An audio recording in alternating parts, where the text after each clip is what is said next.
তারাপীঠে মা তারার আগে বামদেবকে ভোগ খাওয়ানো হয়। আগে হ্যাঁ, আপনি ঠিকই শুনেছেন।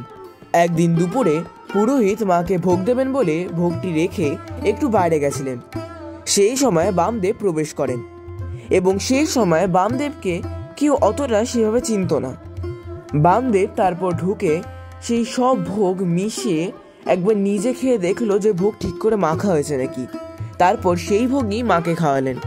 তারপর গ্লাসের জল খেলেন এবং সেই এঁটো গ্লাসের জলই আবার মাকে খাওয়ালেন। আর ইতিমধ্যেই পুরোহিত এইসব দেখে বামা খাবার ওপরে প্রচণ্ড রেগে গেছিলেন এবং তারপর ওনাকে প্রচণ্ড মারধর করেন। তারপর বামদেব মায়ের উপরে প্রচণ্ড অভিমান করে বলেন, মারি যখন খাওয়াবি তাহলে ডেকে এনেছিস কেন? তুই কি নিজে খেয়ে নিতে পারতি না? আমি আর তোর কাছে কোনো দিন আসবো না। তারপর তিনি প্রচণ্ড যন্ত্রণা নিয়ে শিমুল গাছের তলে শুয়ে পড়লেন। যখন বামদেব ব্যথায় কাতরাচ্ছিলেন তখন মা তারা তার গর্ভধারিণীর মায়ের রূপ ধারণ করে তার কাছে আসেন। তারপর তিনি বামদেবের গায়ে নিজের হাত বুলিয়ে দেন।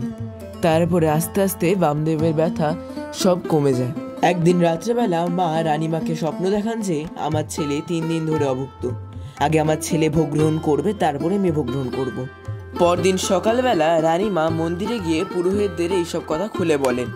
তারপর থেকে এখনো অবধি সেই রীতি মেনেই মা তারার আগে বামদেবকে আগে ভোগ দেওয়া হয়, তারপরে মা তারা স্বয়ং ভোগ গ্রহণ করেন।